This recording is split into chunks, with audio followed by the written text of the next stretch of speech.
mulia yang terbesar, di mana Engkau mau menebus dosa umat manusia. Sehingga Bapa, kami boleh belajar menghargai setiap apa yang Kau kerjakan dalam hidup kami. Bapa, hamba akan menyampaikan kebenaran-Mu. Jikalau Kau dapati kesalahanku, mohon ampuni ya Tuhan. Dan hamba meminta biarlah kekuatan-Mu, pengurapan-Mu mengalir di dalam kehidupanku sebagai alat-Mu, sebagai wakil-Mu untuk menyampaikan suara-Mu ya Tuhan. Dan biarlah setiap kami umat-Mu, kami juga Bapa, Engkau layak agar supaya kami boleh menerima kebenaran firman. Mampukan kami untuk menghidupi dan menjadi pelaku-pelaku firman-Mu ya Bapa. Engkau masih memberikan kami waktu untuk berkemas-kemas, waktu untuk mengubah dan memperbaiki kehidupan kami. Terima kasih ya Bapa. Dan biarlah firman-Mu menuntun langkah kami.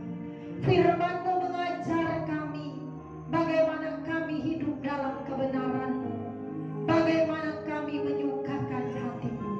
Di dalam nama Tuhan kami Yesus Kristus, hamba naikkan doa dan permohonan ini. Haleluya, amin. Silakan duduk. Puji Tuhan, shalom. Ya, kita bersuka cita kalau ada pada saat ini. Mungkin untuk anak-anak sekolah minggu juga boleh di atas semua ya. Nanti pasca baru kita ramai-ramai jalan subuh. Tapi untuk anak-anak dan guru semua ada di atas, boleh di belakang ya, anak-anak boleh duduk di belakang. Oke, puji Tuhan, shalom juga buat jemaat Tuhan yang ada di rumah yang tidak bisa bersama-sama dalam gedung gereja. Biarlah kita sama-sama mendengarkan suara kebenaran pada saat ini. Dan biarlah kita semua boleh diberkati oleh Tuhan. Saudara, ada satu hal yang penting untuk saudara ketahui. Kenapa di dalam doa kita memanggil Allah itu sebagai Bapa? Ya, saya rindu supaya saudara mengerti ya, kenapa Allah kita panggil Bapa. Kenapa tidak dipanggil dengan nama lain, tapi harus dipanggil Bapa? Jadi kalau di sini saudara sering dengar kita berdoa, ya Bapa. Ya. Kebanyakan mungkin orang Tuhan Yesus atau Allah kami di surga, tapi kenapa kita sering dan lebih sering menyebut Bapa kami di surga? Bapa. Saudara, ini istimewa. Istimewanya Bapa itu menghendaki hubungan kita dengan yang kita sembah itu adalah benar-benar hubungan yang eksklusif antara Bapa dengan anak. Itu suatu penghormatan dan kecintaan seorang Bapa kepada anak. Itu pertama. Kenapa kita memanggil Allah dengan sebutan Bapa? Gitu ya. Itu adalah hubungan, sebuah hubungan kepada Dia yang kita sembah. Hubungan yang eksklusif Bapa dengan anak. Dan yang kedua, panggilan Bapa mengisyaratkan bahwa kita harus seperti Dia. Ya, jadi ketika saudara panggil Bapa, berarti saudara bagaimana hidup Bapa, begitu hidup anak. Amin. Saudara punya Bapa yang sempurna, maka saudara harus hidup seperti Bapa sempurna. Nah, itu mengajak kita untuk menjadi seperti Bapa. Amin. Bapa.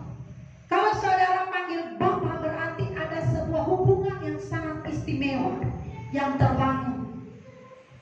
Panggilan Bapa kepada Allah, kalau hanya sekedar panggilan itu kosong. Jadi saudara harus benar-benar memiliki hubungan yang eksklusif.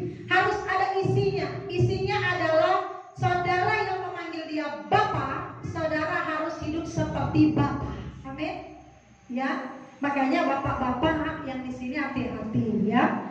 Bagaimana hidup bapak, begitu hidup anak. Anak akan mencontohi hidup bapak. Ya, kalau bapak malas ke gereja, jangan harap dan jangan heran kalau anak-anakmu malas gereja. Kalau bapak malas berdoa, jadi jangan bapak bilang anak berdoa, anak bisa bilang begini, bapak pun tak berdoa.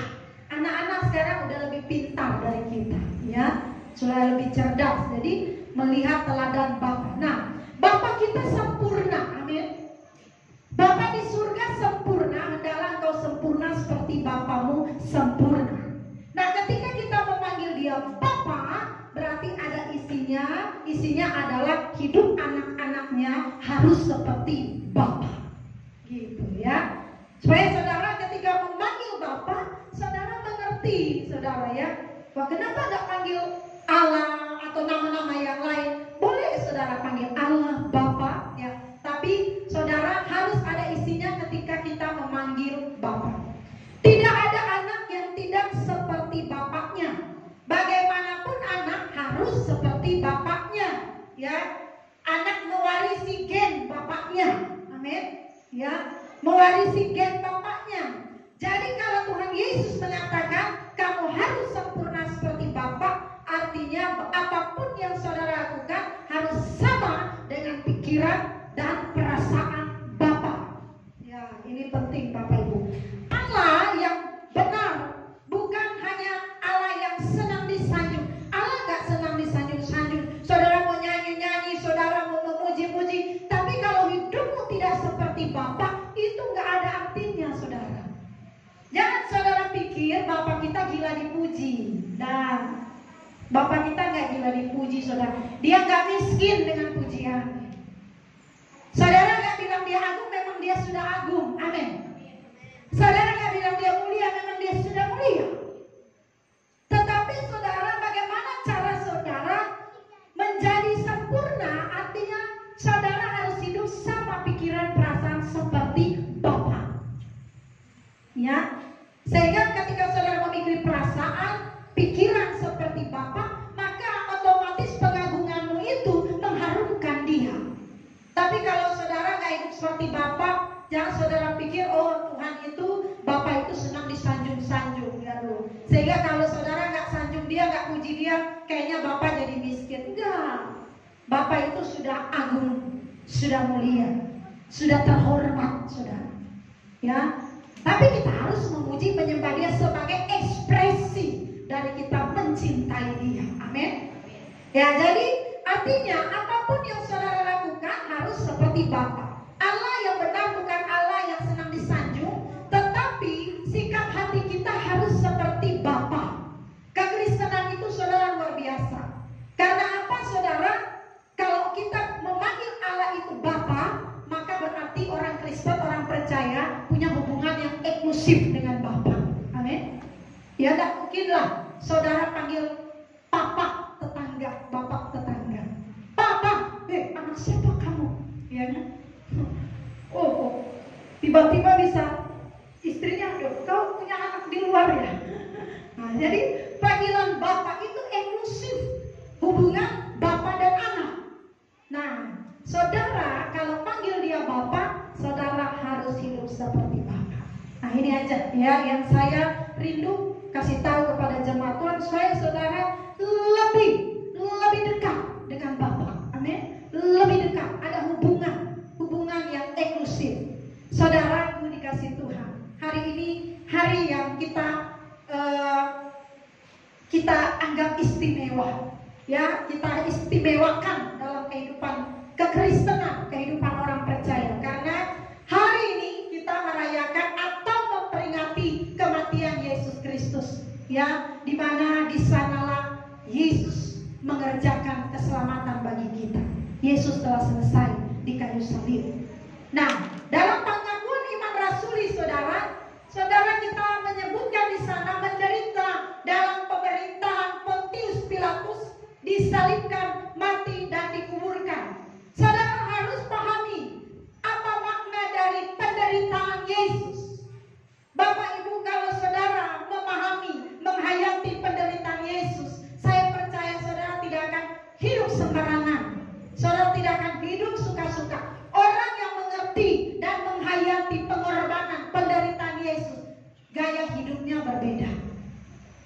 Seperti minggu lalu saya katakan, tidak sembrono. Tidak apa? Sembrono. Nah, hidup orang percaya yang menghayati kematian Yesus Kristus, bahwa pengorbanan itu adalah sesuatu yang sangat spesial dan luar biasa, maka saudara akan hidup sangat berhati-hati dalam kehidupan saudara. Penderitaan dan kematian Tuhan Yesus menunjukkan bahwa anak tunggal Bapa ini menundukkan diri secara penuh, tidak bersyarat kepada Bapa di surga, guna memenuhi tugas dan panggilan, ya, memenuhi tugas dan karya dari kemesiasannya. Anak tunggal benar mengenakan manusia seperti kita. Saudara, kita harus percaya firman Tuhan bahwa anak tunggal Bapa mengenakan manusia seperti kita.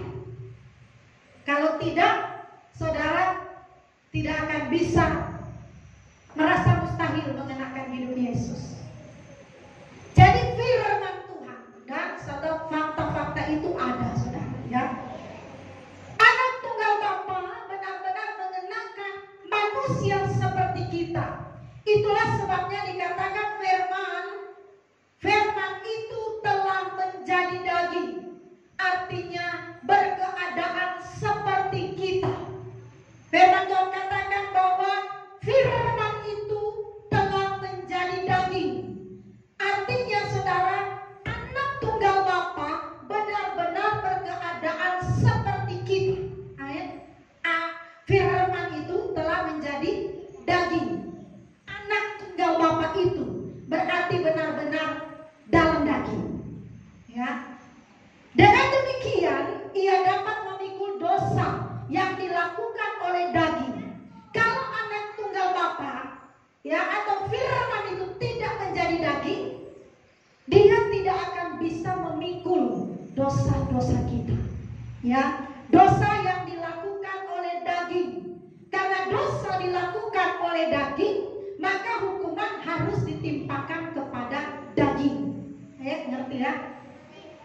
Kalau anak tunggal Bapa tidak menjadi seperti kita, tidak menjadi daging, maka dia tidak bisa memikul dosa kita. Ya, saudara, memikul dosa. Kenapa? Karena dosa dilakukan oleh daging. Karena dosa dilakukan oleh daging, maka hukuman harus ditimpakan kepada daging. Dan daging yang Yesus kenakan adalah seperti kita. Ya, tidak ada daging yang lain. Gitu. Daging setengah roh, benar-benar daging seperti kita. Ya, jadi saudara pahami. Kenapa? Supaya saudara tahu, ya, kita punya visi menjadi serupa dengan Yesus. Mungkinkah kita menjadi serupa dengan Yesus? Banyak orang bilang begini, tidak mungkin. Dia Tuhan. Saudara, waktu dia datang, dia manusia daging. Ya, ini ditekankan lagi agar supaya saudara nggak merasa mustahil menjadi serupa dengan Yesus. Firman Tuhan berkata, menjadi serupa dengan Yesus. Kita lanjut, saudara. Saudaraku dikasih Tuhan, ketika dilukai akan terasa sakit. Itu dialami oleh Yesus karena dia daging seperti kita. Jadi ketika Yesus dilukai, dia merasa sakit. Tetapi saudara, Tuhan Yesus tunduk kepada kehendak Bapa. Ia tidak melakukan apa yang bertentangan dengan Bapa. Dari semenjak peristiwa pembaptisannya, ia menolak ketika ia dicobai untuk mengubah batu menjadi roti pada saat ia sangat lapar. Ya, pribadi Tuhan Yesus tidak ada catatan bahwa ia pribadi yang bercacat dan bercela. Ketika Yesus ditawari keindahan dunia, dia menolak. Yesus memilih menderita. Oleh karena itu, saudara, tidak ditemukan kesalahan oleh Tuhan Yesus. Jadi dalam diri Tuhan Yesus, dia itu daging, mengenakan manusia daging seperti kita. Tetapi Tuhan Yesus itu tidak terdapat bercacat dan bercela.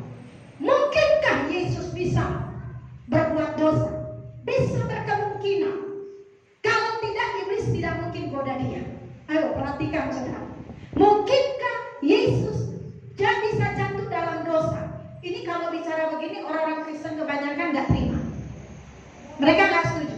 Tetapi ini saudara fakta. Kalau Yesus tidak mungkin jatuh dalam dosa, iblis tidak mungkin goda dia. Tetapi Yesus menolak tidak. Yesus memilih tidak berdosa. Perhatikan, amin. Banyak orang di sana, oh enggak, pelecehan itu. Katanya kalau Yesus berkemungkinan jatuh dalam dosa, itu pelecehan. Yesus tidak mungkin berdosa. Kalau Yesus tidak mungkin berdosa, kenapa iblis harus goda dia? Ini saudara, kenapa kita harus mengerti ini, pahami ini, agar supaya kita mengerti hidup seperti Yesus seperti apa. Kalau saudara berkata mustahil, yang tidak benar apa yang dikatakan firman dari Yesus, ya kemungkinan saja bisa berbuat salah dan berbuat dosa, maka saudara berkata mustahil untuk menjadi serupa dengan Yesus. Nah Bapak Ibu, saudara dikasih Tuhan, pribadi Tuhan Yesus tidak ada catatan bahwa ia pribadi yang bercacat dan bercela. Tetapi ketika ia ditawari keindahan dunia, Yesus menolak. Ia lebih memilih menderita, oleh karenanya tidak diketemukan kesalahan di dalam diri Yesus. Karena memang ia adalah pribadi yang tidak bercacat dan tidak bercela. Dan sebenarnya saudara, ia tidak pantas untuk menderita. Kalau Yesus adalah pribadi yang tidak bercacat, tidak bercela, ia adalah pribadi yang hidup benar, tidak ada dosa dan salah, ia tidak pantas menderita. Yesus sebenarnya tidak pantas untuk dilukai. Kalau ia dilukai, itu hanya karena menggantikan tempat kita. Amin. Kalau ia dilukai karena ia hanya mau menggantikan tempat kita. Hendak saudara perhatikan di dalam pernyataan pengakuan iman rasuli yang menderita di bawah pemerintahan Pontius Pilatus, disalibkan, mati, dan dikuburkan. Sebelum perjamuan kudus, kita akan membacakan pengakuan iman rasuli yang menderita di bawah pemerintahan Pontius Pilatus, disalibkan, mati, dan dikuburkan. Ini sejarah yang catat. Tuhan Yesus menderita di bawah pemerintahan Pontius Pilatus. Apa yang dialami Yesus di bawah pemerintahan Pontius Pilatus? Bahwa Yesus benar-benar ditangkap dan dihakimi oleh kekuatan politik, oleh kekuatan pemerintahan Roma. Dan saudaraku dikasih Tuhan, ini adalah fakta, bukan cerita dongeng. Bapak Ibu, pada saat Yesus menderita, bisa nggak Yesus marah?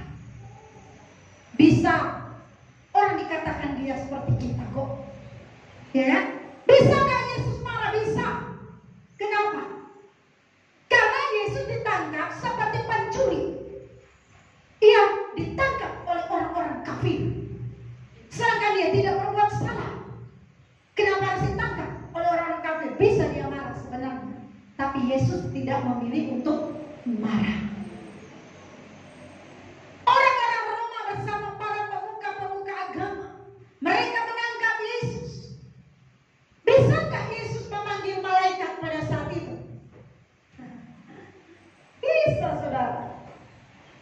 Dan bisakah Yesus pada saat itu menghindarkan diri dari hinaan atau pelecehan saat itu? Bisa. Bisa Yesus bilang, Bapa, kirim malaikatmu, hajar mereka, atau bawa aku lari menghindar dari kerumunan orang-orang kafir yang akan menyalibkan saya. Tapi saudara, Yesus tidak melakukan itu. Bisakah dia marah? Bisa. Orang kalau kita salah, kita nggak perlu marah. Yesus orang benar. Dikatakan ia tidak terdapat hidup bercacat celah. Ia tidak bercacat, tidak bercelah. Yesus hidup benar. Bapak Ibu dikasih Tuhan. Bisa saja Yesus menghindar diri. Bisa saja Yesus menghindarkan diri dari hinaan atau pelecehan. Tetapi saudara, dengar baik-baik. Yesus tidak melakukan itu. Tetapi apa yang Yesus lakukan? Yesus memilih tunduk kepada kehendak Bapa di surga.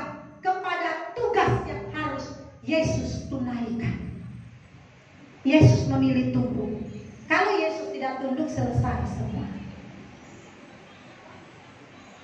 Dan puncak penderitaan yang dialami oleh Yesus adalah ketika ia merasakan di mana Bapa meninggalkan dia. Eli, Eli, lama sabachthani. Bapa, mengapa engkau meninggalkan aku? Di mana puncak penderitaan yang dirasakan oleh Yesus. Tapi pada saat penderitaan yang luar biasa, Yesus masih tetap tunduk kepada Bapa. Di mana saudara tahu Yesus tunduk kepada Bapa? Nyatanya saudara waktu dia berdoa di Taman Getsemani, dia masih bilang, Bapa, kalau boleh cawan ini lalu daripadaku. Cawan bicara penderitaan, saudara. Tetapi janganlah kehendakku yang jadi, jadilah kehendakmu. Ini dia berkata, penundukan kepada Bapa yang mengutus dia. Bapak Ibu dikasih Tuhan, pencobaan yang dialami Tuhan Yesus, penderitaan yang terberat yang Yesus alami ketika ia merasakan Bapa meninggalkan dia. Tetapi saudara, Yesus tetap menaruh percaya kepada Bapa, dan ia tetap percaya kepada Bapa dalam segala keadaan. Ia tetap percaya kepada Bapa di surga. Dari semua pencobaan yang dialami Tuhan Yesus, ia dapat mengatasinya, dan Yesus tampil sebagai pemenang. Kalau saudara sudah serupa Yesus, saudara dengan yakin menyanyi pujian, lebih dari pemenang dalam segala perkara, iblis telah dikalahkan oleh kuasa darahnya. Kata orang pemimpin puja, lebih lagi nyanyi dengan iman. Wow, mereka pikir dengan iman suara lebih kencang. Lebih dari pemenang dalam segala perkara, iblis telah dikalahkan oleh kuasa darahnya. Lebih dengan iman lagi. Wah, lebih dari pemenang. Wah, mereka lompat-lompat kibarkan panji. Mereka sudah pemenang. Saya tanya Bapak Ibu yang nyanyi lagu lebih dari pemenang, sudah menang belum? Tapi tadi nyanyi dengan iman. Iman tidak hanya sekedar akal, tapi iman tindakan. Kalau bicara pemenang, Yesus itu pemenang. Karena dikatakan sampai selesai ia tunduk kepada Bapa. Kan dikasih saya selesai. Penderitaan Yesus selesai, kita belum. Amin. Bapak Ibu dikasih Tuhan. Jadi ketika saudara katakan sebagai pemenang, nah saudara harus seperti Yesus. Bukan hari ini menang, besok kalah. Lusa menang, minggu depan kalah. Harus latih jadi pemenang. Amin. Ya. Kalau mau dapat medali emas, harus terus menang. Amin. Tidak mungkin medali emas terus saudara kalah menang, saudara. Bapak Ibu perlu digarisbawahi, jika Tuhan Yesus tidak bersalah, iblis tidak akan berusaha menjatuhkan Yesus dengan berbagai pencobaan. Tidak mungkin iblis mencoba Yesus. Kalau misalnya Yesus didesain oleh Allah Bapa kebal terhadap dosa, dia saudara tidak perlu dicobai. Tetapi Yesus tidak didesain kebal. Maka iblis datang mencoba, karena dia seperti kita manusia daging. Yang benar saudara, yang benar adalah Yesus memilih untuk tidak berbuat dosa atau tidak bersalah. Supaya apa saudara? Yesus menjadi teladan kita. Amin. Yesus dalam keadaan apapun, ketika dia dicobai, ketika dia mengalami penderitaan, ketika dia dianiaya, dicaci maki, ya, dilecehkan, Yesus memilih untuk tidak bersalah, tidak berbuat dosa. Akhirnya saudara, ketika kita melihat Kristus,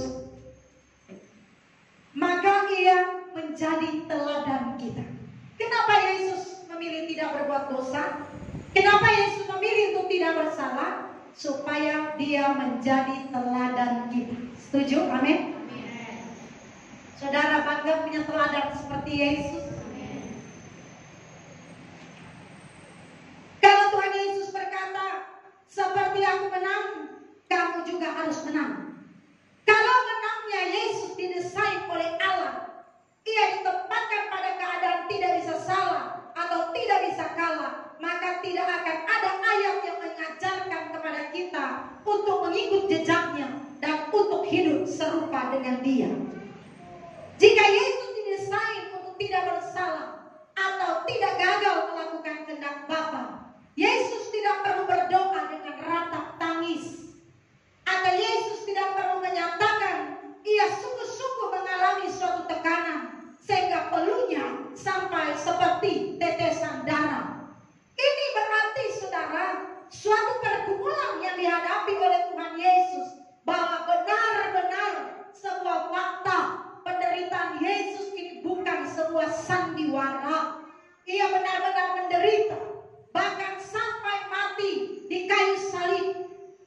Saudaraku dikasih Tuhan, yang mati itu benar-benar Yesus, bukan Yudas. Yang mati itu benar-benar Yesus, bukan wajah orang lain, bukan wajah yang disamarkan, bukan wajah yang disamakan seperti yang dikatakan orang. Yang mati di kayu salib benar-benar Yesus, dan kita percaya itu. Amin. Yang penting bagi kita di sini, saudara, bahwa kita percaya bahwa Yesus benar-benar menderita dan mati di kayu salib. Sehingga apa, saudara? Kita mengaku percaya bahwa Yesus Kristus yang menderita di bawah pemerintahan Pontius Pilatus, disalibkan dan mati. Kita percaya bahwa Tuhan Yesus konsisten dan konsekuen dalam melakukan tugas kemesiasannya dan menyelesaikannya dengan sempurna. Jadi saudara, Yesus benar-benar menjadi manusia masuk di dalam daging. Amin. Kita aminkan dulu ini, baru kita masuk lebih dalam. Imam besar itu, Yesus bukanlah imam besar yang tidak dapat turut merasakan kelemahan-kelemahan kita. Sebaliknya sama dengan kita, ia telah dicobai dan ia tidak berbuat dosa. Saudara lihat firman Tuhan dalam Ibrani 4 ayat 15.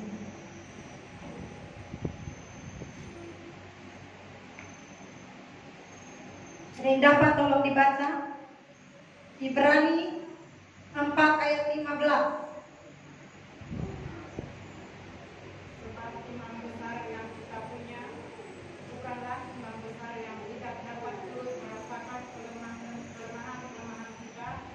Sebaliknya, sama dengan kita, ia telah dicobai, hanya tidak berbuat dosa. Ya, bukan dibuat tidak berbuat dosa. Perhatikan, Yesus bukan dibuat untuk tidak berbuat dosa, tetapi dikatakan firman Tuhan, dia dicobai.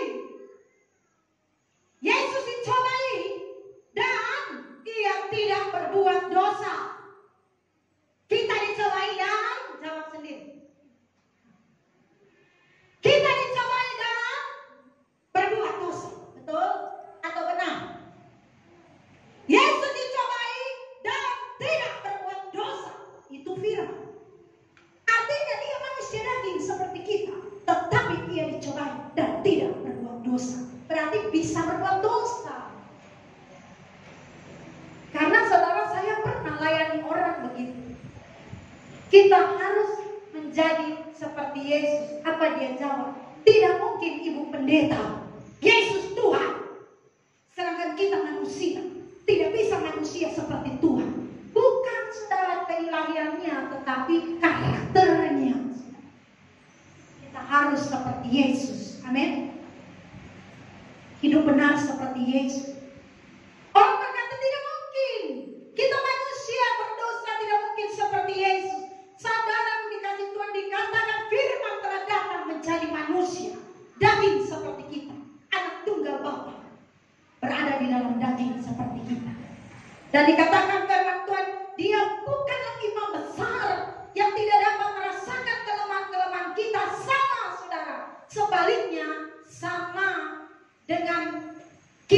dia dapat merasakan kelemahan-kelemahan. Tetapi ketika Yesus dicobai, hanyalah ia tidak berbuat dosa. Wah, saudara, saya waktu merenungkan firman Tuhan ini, saya pun, saudara, malu, saudara. Karena apa? Saya sering dicobai dan sering berdosa. Betul, saudara. Jadi sebenarnya saya menyampaikan ini juga berat, saudara, karena ya ini masih teguran berat buat saya. Kadang saya pernah berkata begini, Tuhan, tidak cukupkah penderitaan yang kualami? Datang orang menyakiti saya, pergi datang lagi yang baru. Kok kayaknya begitu terus, saudara? Sampai saya pernah terhakimi sendiri. Kok orang silih berganti datang suka-sukanya nyakitin saya? Ini perasaan saya, belum tentu Tuhan melihat saya. Apa saya memang benar-benar salah? Perasaan saya berbuat baik loh. Perasaan saya menolong. Tapi kok disakiti begitu? Waktu saya baca firman Tuhan ini, saudara, waduh, Tuhan, Engkau dicobai dan Engkau tidak berbuat dosa, sedangkan aku dicobai berkali-kali dan aku jatuh berkali-kali. Malu, saudara. Dan ini adalah teguran hebat buat kita. Amin. Saudara, perhatikan, saudara, kalimat ini jelas menunjukkan bahwa Yesus tidak berbuat dosa. Karena saudara, memang Yesus berniat demikian. Bukan didesain Yesus tidak berdosa, tapi memang Yesus berniat untuk tidak berdosa. Wow, luar biasa, amin. Kalimat yang hanya tidak berbuat dosa menunjukkan bahwa ia bisa berbuat dosa, tetapi ia tidak melakukannya. Ini penting sekali buat kita. Yesus benar-benar mengalami penderitaan. Dan hari ini orang percaya, bahkan dalam kalender dicatat, kita memperingati Jumat Agung. Amin. Jadi itu benar-benar ada. Benar-benar Yesus menderita. Sekarang pertanyaannya bagi kita, sejauh mana kita merasakan apa yang dirasakan oleh Yesus? Sekarang, saudara, pertanyaan bagi kita. Tadi sudah saya beritakan kebenaran tentang penderitaan Yesus. Sekarang pertanyaannya, adakah saudara merasakan penderitaan Yesus? Kalau saudara merasakan penderitaan Yesus, saudara akan berjuang selesai dengan diri sendiri. Amin. Haleluya. Gak apa-apa ya, Jumat Agung khotbahnya suaranya keras-keras supaya saudara bisa mengerti. Paulus menyatakan dalam suratnya, aku menggenapi penderitaan Yesus bagi jemaatnya. Jadi Yesus Tuhan kita mengalami penderitaan, maka jemaatnya pun harus mengalami penderitaan. Harus selesai dengan diri sendiri.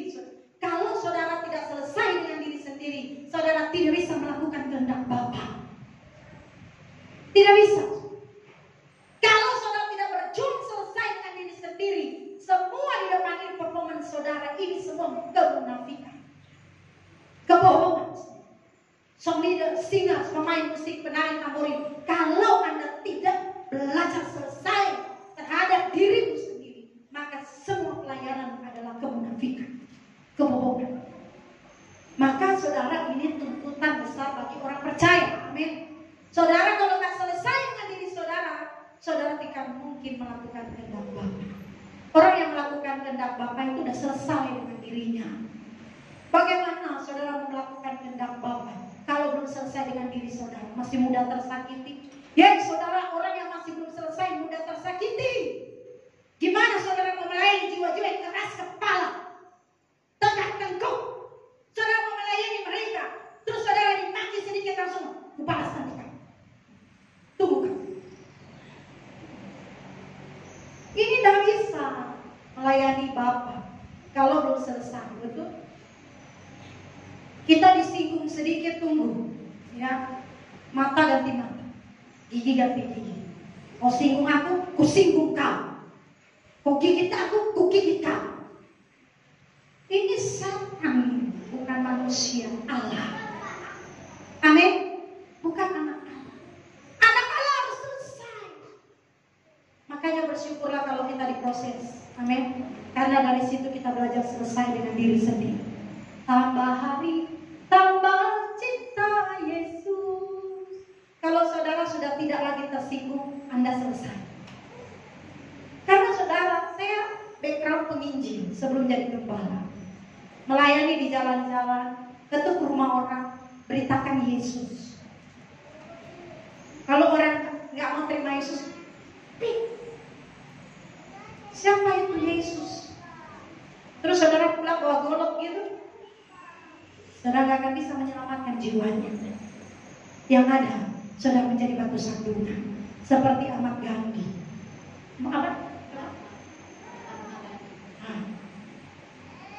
Dia tidak mau jadi Kristen karena orang Kristen.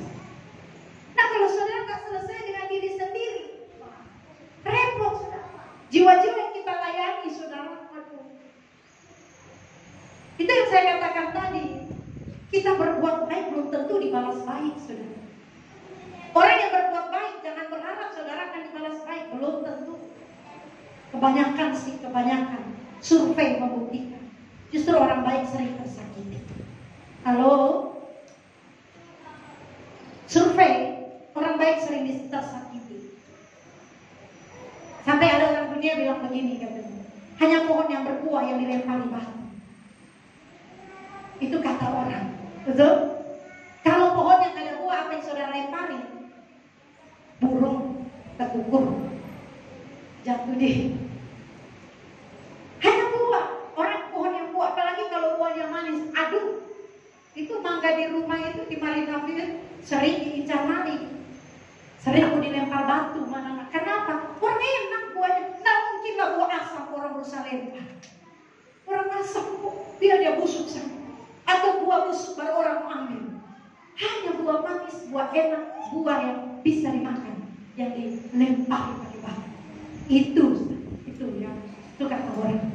Nah, saudara dikasih Tuhan, kalau kita nggak selesai, kita nggak akan bisa melakukan kehendak Bapa. Yesus selesai dengan dirinya. Amin.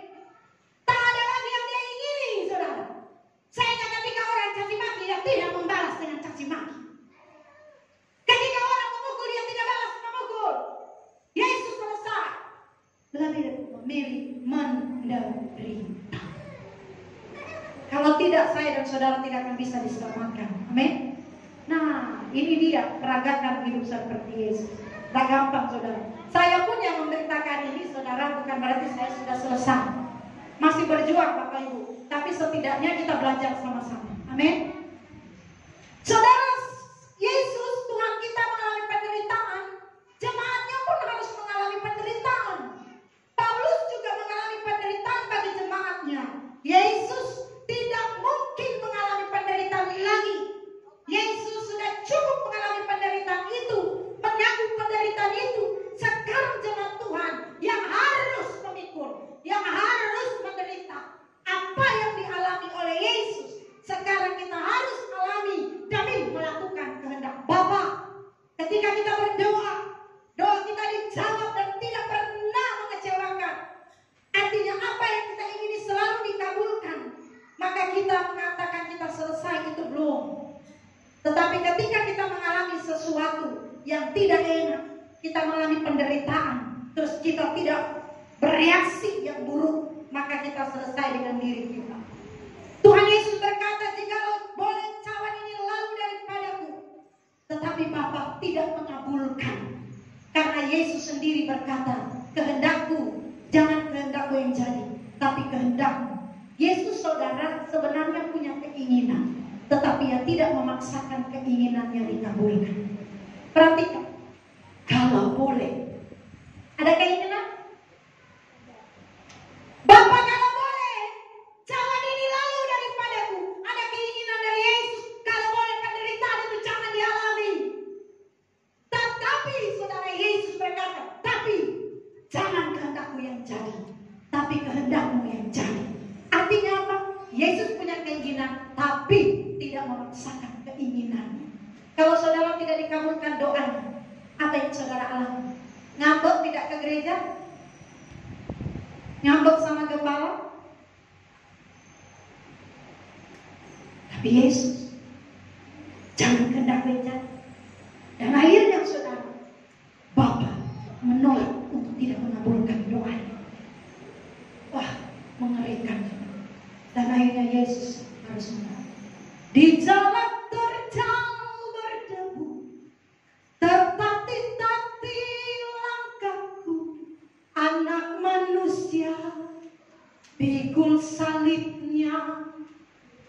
Saudara, rasakan penderitaan Yesus sehingga kau mau mengerjakan keselamatan itu. Amin. Kita, saudara, sekarang harus mengalami penderitaan itu. Penderitaan untuk apa? Penderitaan bukan melakukan kejahatan, tapi penderitaan melakukan kebenaran. Amin. Bapak Ibu, kita bicara suami istri saja. Kita melayani pasangan kita demi keselamatan. Kadang kita dicaci maki, betul? Dia sudah gak bawa uang, dia gak benar hidupnya. Dia maki-maki saudara. Dan demi melakukan kehendak Bapa, saudara harus tetap melayani dia sebagai suami. Tetap memberikan dia makan, tetap memberikan baju yang terbaik, tetap merapikan rumah, tetap urus anak-anak. Tapi dia, saudara, maki-maki saudara. Dia gak pernah sama saudara. Dia menganiaya saudara. Dan saudara harus tetap melayani dia. Sakit tidak? Sakit. Kalau perlu, tonjok aja sekalian. Kau udah capek aku, sudah lelah. Bukannya kau sayang. Tetapi saudara, firman Tuhan berkata, istri dapat menobatkan suami dengan hidupmu yang baik benar, hidup kudus. Kau bisa menyelamatkan suami. Tapi ada harga yang harus dibayar. Harganya apa? Kau akan menderita. Kau akan menderita. Dan saudara, ini tidak gampang dan tidak mudah. Mungkin teori gampang. Tuh, saya juga saudara belum tentu. Ya, ini juga pertanyaan buat saya. Suami saya baik. Tapi kalau misalnya dia tidak baik, saya bisa nggak? Ini pertanyaan, betul? Dan itu harus menjadi perjuangan kita. Amin. Yesus punya keinginan, tetapi ia menolak. Ia tidak memaksakan keinginan. Dan saudara, ini hal luar biasa. Ketika kita menjadi Kristen, kita harus sungguh-sungguh hidup dalam penurutan kehendak Bapa. Sebab begitu kita menjadi anak-anak Bapa, anak itu harus tunduk. Tunduk kepada Bapa, bukan Bapa yang tunduk kepada anak-anaknya. Itu yang benar. Anak tunduk kepada Bapa, itu yang benar. Bukan Bapa tunduk kepada anak-anak. Anak itu harus tunduk, bukan Bapa yang tunduk kepada anak-anaknya. Bukan anak yang mengatur Bapa, tetapi Bapa yang harus mengatur anak. Itu yang benar. Seperti Yesus menjadi anak Allah, ia tunduk kepada kehendak Bapa. Demikian pun kita harus tunduk kepada Bapa. Amin. Harus sakit Bu, saya nggak tahan, saya nggak kuat. Saudara sudah tahu konsekuensi. Waktu pacaran sudah tahu. Saudara sudah tahu suamimu bagaimana. Tapi kenapa tetap dipilih? Nah sekarang saudara harus menerima bayarannya. Amin. Jangan sudah tua-tua baru bilang, terlambat sudah kau datang padaku ketika aku sudah punya yang lain. Sudah tua-tua baru bilang, aduh Ibu Gembala, saya menyesal menikah dengan kakek itu. Sudah kakek. Saudara fakta loh, bukan cuma muda-muda yang sekarang bilang gak cocok. Sudah kakek nenek 70-an bisa bilang gak cocok. Coba bayangkan. Kemana selama ini? Halo? Nah kalau saya saudara agak-agak nakal memang ya, agak nakal. Karena saya takut laki-laki tukang pukul, jujur. Saya paling takut suami kalau bisa pukul. Saya takut saya berbuat buta. Buta artinya takut ada terjadi, sudah tahu, bisa terjadi pembunuhan dan sebagainya. Dulu saya masih belum begini ya. Saya takut sekali. Maka waktu saya pacaran, saya tes laki-laki. Saya bikin dia marah-marah setinggi-tingginya. Saya bikin marah. Kalau dia mukul, goodbye my darling. Saya teringat saudara di jalan tol, saya minta turun. Ya, katanya, gila, ini jalan tol, ngapain kau turun? Wah, saya bikin masalah di mobil.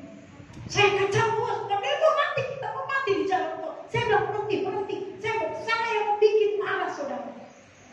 Semarah-marah dia, saudara, dia pukul setir mobil. Dah! Kok jadi setan kayak begini? Saya dikira dia marah.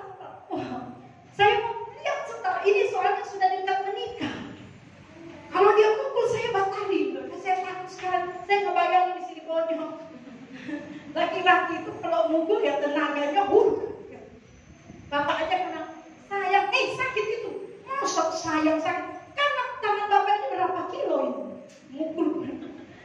Menurut bapak dia menyayang, tapi kan berat itu tangan laki-laki. Apalagi kalau dia mukul, wah ngeri. Jadi saya kebayangin bonyok, pecah benang telinga, saya ngebayangin. Jadi saya bikin marah, saudara. Saya sudah bikin marah, saudara. Dia putar lagu, kencang-kencang.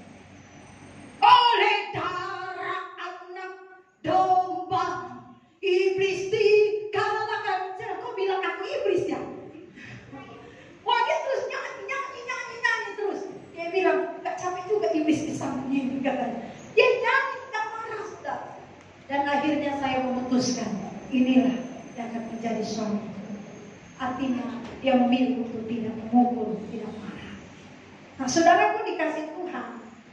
Makanya saudara, kalau kita sudah terlanjur memilih pasangan kita, ayo, mari kita rela menderita demi keselamatannya. Amin. Kan tadi Yesus rela menderita demi kita, betul? Atau benar? Sekarang kita harus rela menderita demi melakukan keselamatan Bapa. Saya sebagai kepala jujur belum menderita buat jemaat. Karena waktu jemaat menyakiti saya bilang pilih pindah gereja atau tetap di sini, lebih baik pindah gereja. Kalau bapak bilang sama enggak, pindah saja dia. Saya pusing lihat dia. Saya belum bisa menderita terhadap jemaat. Nah, sekarang saya baca ini dan dengar firman Tuhan ini, saya pun harus bertobat. Amin. Iya juga ya. Saya diingatkan kemarin. Saya lagi ngobrol gitu sama Ibu Lilis ya, kami lagi pergi berdua. Saya bilang, aduh, saya sakit kepala.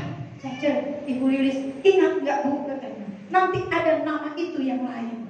Kalau Ibu nggak lulus dengan nama ini, datang nama itu yang lain, tapi berbeda mungkin penampilannya. Ya, kita harus belajar menderita demi melakukan kehendak Bapa. Amin. Jadi kesediaan Yesus menderita mati itu menunjukkan ketundukannya tanpa syarat dan tanpa batas. Kalau kita menjadi anak-anak Bapa dan kita memanggil Allah itu Bapa, sebenarnya saudara harus selesai dengan diri sendiri.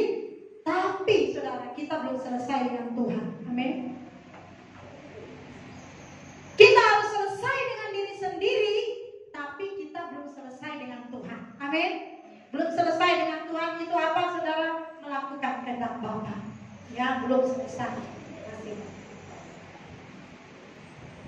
Hari ini panas sekali ya. Bapak Ibu, kalau kita hidup menuruti keinginan kita sendiri dan kita merasa masih kurang, kita belum selesai dengan diri kita sendiri. Kita belum bisa memenuhi apa yang kita ingini, apa yang kita cita-citakan. Begitu kita menjadi anak Bapa dan menjadi dewasa, kita harus sudah selesai dengan diri kita sendiri. Sekarang kita belum selesai dengan Tuhan. Firman Tuhan berkata, makananku melakukan kehendak Bapa dan menyelesaikan pekerjaannya. Jadi kita belum selesai mengerjakan keselamatan kita. Kita belum selesai mengerjakan kehendak Bapa. Amin. Kita belum selesai mengerjakan pekerjaan Bapa. Yang menjadi masalah dalam hidup kita, kita belum selesai dengan diri kita. Bapak Ibu, nanti saya akan khotbah di lain waktu tentang bagaimana selesai dengan diri kita. Kita harus selesai dengan diri kita sendiri dalam hal apa saja. Nanti akan saya bahas di hari yang lain. Jadi firman Tuhan berkata, marilah kepadaku yang berarti lesu dan berbeban berat. Itu artinya saudara, karena kita belum selesai dengan diri sendiri. Nah, kalau kita belum selesai dengan diri sendiri, akan berat saudara untuk kita melakukan kehendak Bapa.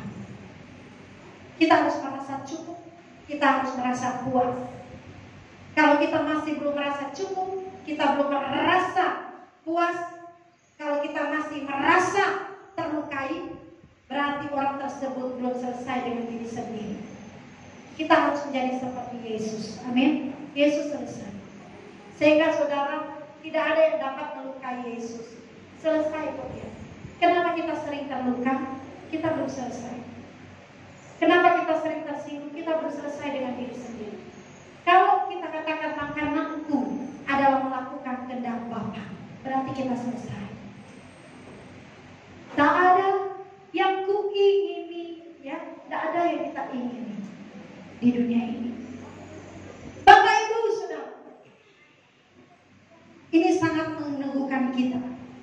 Terlebih bagi saya juga yang melayani Tuhan. Jadi bagaimana kalau kita belum selesai dengan diri sendiri untuk melakukan pekerjaan Bapa di surga? Tentunya kita tidak akan bisa. Nah Bapak Saudara yang dikasihi Tuhan, apa sebenarnya tugas kita melakukan kehendak Bapa, Saudara? Tugas kita melakukan kehendak Bapa, Saudara, adalah pertama kita harus hidup suci. Ya, ini Saudara adalah 3 pilar kesucian. Melakukan kehendak Bapa pertama kita harus hidup serupa Yesus. Hidup suci, tidak bercela. Yang kedua, kehendak Bapa adalah menyelamatkan jiwa-jiwa yang terhina. Nah kalau kita belum selesai, kita nggak akan bisa melakukan kehendak Bapa. Kehendak Bapa menyelamatkan jiwa-jiwa yang terhina. Kalau saudara belum selesai, gimana saudara mau melayani tetangga saudara? Betul? Tetangga saudara yang mungkin cerewet, yang kasar ngomongnya, terus saudara mau melayani dia, sedangkan saudara belum selesai, bisa-bisa saudara berantem. Betul? Nah bagaimana saudara mau melayani Tuhan kalau saudara sendiri belum selesai? Bisa-bisa banyak jemaat yang tersakiti dengan saudara, pengurus gereja. Harus selesai. Amin. Pengurus gereja kalau nggak selesai dengan diri saudara, pelayan Tuhan kalau nggak selesai dengan diri saudara, saudara nggak akan bisa melayani seperti Yesus, tunduk pada kehendak Bapa. Orang yang belum selesai cenderung memberontak. Setiap kali nggak adil berontak, dilakukan sesuatu berontak, nggak sesuai berontak, nggak selesai. Nah kita mau menyelamatkan jiwa-jiwa saudara, penting selesai dengan diri kita. Bapak Ibu kita baca firman Tuhan 1 Petrus 2 ayat 21 sampai 25. 1 Petrus 2 ayat 21 sampai 25. Firman Tuhan berkata,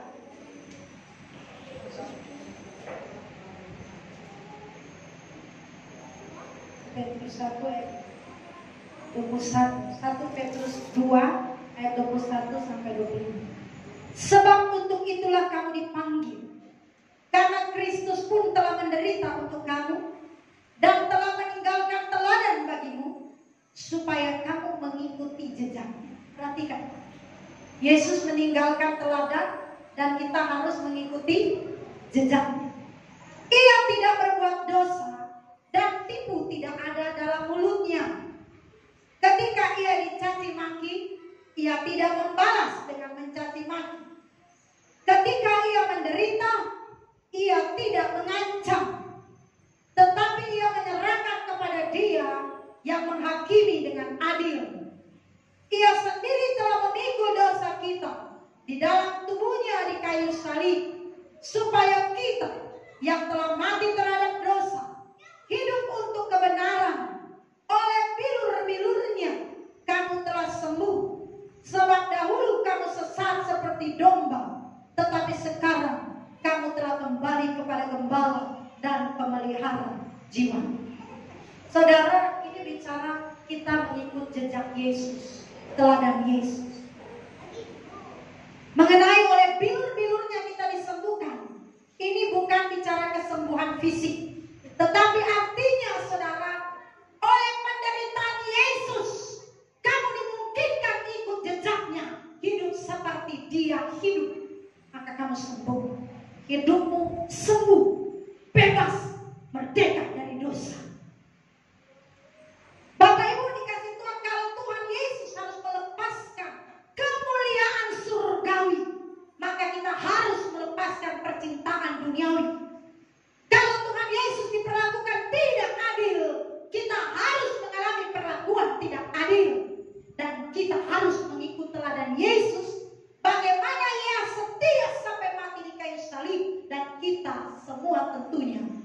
salib masing-masing. Saudaraku dikasih Tuhan, kita harus mengikuti teladan Yesus, hidup seperti Yesus. Ini Kristen yang benar. Kristen tidak hanya bicara berkat. Saudara, orang-orang yang telah diberkati Tuhan, tapi Kristen adalah persiapan hidup kekekalan. Amin. Kalau Anda mau sampai pada kekekalan bersama Bapa, hari ini hiduplah serupa dengan Yesus. Kalau tidak seperti Yesus, saudara tidak akan bisa bersama-sama dengan Dia dalam kekekalan. Dan ini berat, saudara. Ketika dicaci maki kita tidak membalas, berat tidak? Berat, Bapak Ibu, amin. Saya bilang berat. Satu kali, saudara, saya disakiti orang, saya ingin membalas. Saya dalam hati begini, kau belum tahu saya selama ini, kau pikir saya sabar. Kau belum tahu darah saya darah apa. Iya, saya kadang-kala waktu itu terjebak ingin memberitahu siapa saya.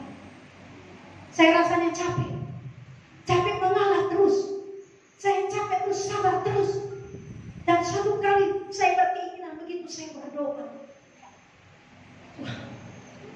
saya tak mau lagi berbuat baik sama orang ini. Saya capek. Saya tidak mau lagi menolong dia. Tapi waktu berdoa, tiba-tiba Tuhan menaruh sesuatu yang baru di dalam hati saya. Artinya apa? Kalau engkau mau menjadi seperti saya, engkau tidak boleh berhenti berubah. Engkau sudah tahu, ikut aku sangka diri, pikul salib. Engkau sudah tahu kalau menjadi hambaku kau harus rela menderita. Kenapa kau mau berhenti berbuat baik? Kenapa kau mau berhenti menolong? Bukankah kau mau menyelesaikan? Waktu itu saudara saya menangis, saya sakit sekali hati saya untuk tidak membalas, tetapi meredam dan mematikan keinginan itu sakit sekali. Karena kita hidup dalam daging, betul? Kalau boleh saudara, dia cubit, saya mau cubit juga. Kalau boleh saudara, ya, tapi tidak boleh. Ketika Yesus dicaci maki, Yesus tidak membalas mencaci maki. Ketika Yesus dikhianati, dia tidak membalas mengkhianati. Kalau saudara mau hidup serupa dengan Yesus, ayo berjuang. Bapak Ibu, kalau Tuhan Yesus meninggalkan kemuliaan surgawi, kita harus meninggalkan percintaan dunia. Kalau Tuhan Yesus diperlakukan tidak adil, kita juga harus mau diperlakukan tidak adil. Amin. Bukankah hari-hari saudara diperlakukan tidak adil? Saudara mau diperlakukan tidak adil? Saya ingin jawab iya atau tidak. Mau diperlakukan tidak adil? Saudara nggak mau pun tetap akan diperlakukan. Serius. Karena setiap sesuatu yang terjadi di luar, saya juga nggak ada cita-cita untuk tidak adil sama saudara. Jadi kalau saya tanya, saudara mau diperlakukan tidak adil? Saudara jawab enggak. Nggak apa-apa, jawab aja enggak. Tapi saya mau kasih tahu, tetap saudara akan diperlakukan tidak adil. Karena rata-rata memang manusia tidak adil. Betul? Tapi kalau saudara tahu proses untuk menyempurnakan hidup saudara, saudara akan seperti Yesus, tidak membalas. Kalau tidak adil sama aku nanti tidak adil sama kamu. Stop! Jemaat GSKI, Anda harus seperti Yesus. Amin. Kayaknya mulai berat nih muka-muka ini, karena sudah mulai masuk pada puncak. Kita harus bisa. Kalau tidak, memang akan tetap diperlakukan tidak adil. Kenapa? Manusia memang tidak adil. Kayak saya nggak bisa. Sejujurnya saya bilang sama saudara, kadang muncul juga ini dan ini. Dan kedua, saya nggak bisa dengan jeli mengetahui di pergumulan saudara satu persatu. Maaf Bapak Ibu, 100 jemaat, 100 kepala, 100 keinginan. Jujur, saya tidak tahu saudara butuh apa. Mungkin ibu itu butuh handphone, yang ibu itu butuh uang. Tapi yang sana saya handphone, saya kasih uang. Nah, saya nggak tahu. Yang saya kasih handphone justru yang lebih mahal, tapi dia merasa tidak adil. Karena justru saya mau seperti dia, saya mau uang. Tapi mana saya tahu saudara butuh uang. Seperti itu contohnya. Amin. Manusia saudara sulit adil. Karena kalau bicara saudara tentang keadilan ini relatif. Jadi Bapak Ibu dikasih Tuhan, saudara tidak akan bisa menuntut orang berantara adil, padamu tidak bisa. Saudara tidak bisa menuntut kamu harus jaga hati saya ya, hati saya sensitif. Tidak bisa. Saya tidak bisa minta kepada orang, jangan singgung saya ya, saya sensitif. Tidak bisa. Berjalannya waktu, proses tetap berjalan untuk mempercantik manusia batinnya saudara. Tapi kalau saudara selesai dengan dirimu sendiri, saya percaya saudara tidak akan mudah tersinggung, tidak akan mudah sakit hati. Bahkan ketika diperlakukan tidak adil, engkau akan berkata, puji Tuhan. Amin. Kita akan lanjut saudara. Hari ini biarlah saudara menghayati kematian Yesus Kristus, Jumat Agung yang kita peringati saudara, bahwa Yesus benar-benar menderita. Dan Yesus telah selesai, kita belum selesai. Amin. Kita harus menderita terhadap pekerjaannya. Kita harus rela menderita. Kalau tidak, saudara tidak bisa mengerjakan keselamatan. Bapak Ibu, kalau saudara tidak mau berjuang, maka kedatangan Tuhan Yesus akan saudara lebih lama. Karena korpus delikti harus dipenuhi, maka perjuangan kita harus bekerja untuk mencapai manusia-manusia yang sempurna seperti Yesus. Amin. Saudara, mau Tuhan Yesus datang? Saya berdoa kapan hari Tuhan, saya selalu menyanyi, aku rindu bertemu Tuhan, tapi sejujurnya Tuhan, aku mohon ampun karena aku takut mati. Saya masih takut bertemu Tuhan. Saya saat katakan saya mau bertemu Tuhan, tapi waktu saya menghadapi kenyataan hidup, saya belum berani mati. Kenapa Tuhan? Masih banyak dosa dalam diriku, masih banyak ketidakbenaran dalam diriku, masih banyak yang belum selesai dengan diriku. Karena itu ya Tuhan, biarlah aku selesaikan itu. Setelah itu aku bertemu dengan Tuhan. Kedua, anak-anakku, saya masih mau melihat mereka bertumbuh besar, bertumbuh dewasa. Suami, kalau boleh, Tuhan izinkan saya untuk menyelesaikannya. Dan saya jujur sama Tuhan, saya mati, Tuhan aku mau mati, tetapi nyatanya aku belum pengen mati. Kita rindu ketemu Tuhan, tapi kalau belum selesai saudara, kita pasti takut ketemu Tuhan. Amin. Karena itu mari kita menyelesaikan tugas Bapa sesegera mungkin. Mari kita bangkit berdiri, persiapkan hati kita untuk perjamuan suci. Kita berdoa firman Tuhan pada saat ini.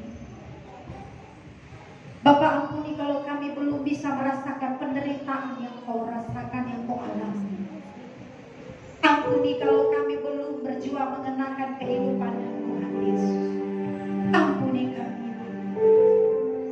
Tapi biarlah kebenaran yang kami terima pada saat ini boleh menjadi pedoman bagi kami bagaimana kami bertindak ke depan. Bapa, berikanlah kekuatan kepada umat-Mu untuk melakukan kebenaran. Berikanlah mereka kekuatan. Bapa, hiburlah umat-Mu jikalau mereka ada dalam kesusahan, mereka ada dalam penderitaan. Biarlah kiranya penghiburan-Mu Bapa turun atas mereka, sehingga mereka mampu menanggung segala penderitaan yang mereka alami. Mereka pandang salib Yesus dan mereka menerima kekuatan daripada-Mu, sehingga kami dapat selesai dengan diri kami sendiri dan kami dapat menjadi sempurna seperti Bapa, hidup serupa dengan Yesus. Kami akan masuk dalam perjamuan suci di Bapa. Sucikan kami, ampunilah kami. Di dalam nama Tuhan kami Yesus Kristus kami berdoa. Amin. Puji Tuhan. Kita angkat pujian saudara, bila selama ini ku belum berkenan di hadapan-Mu. Bila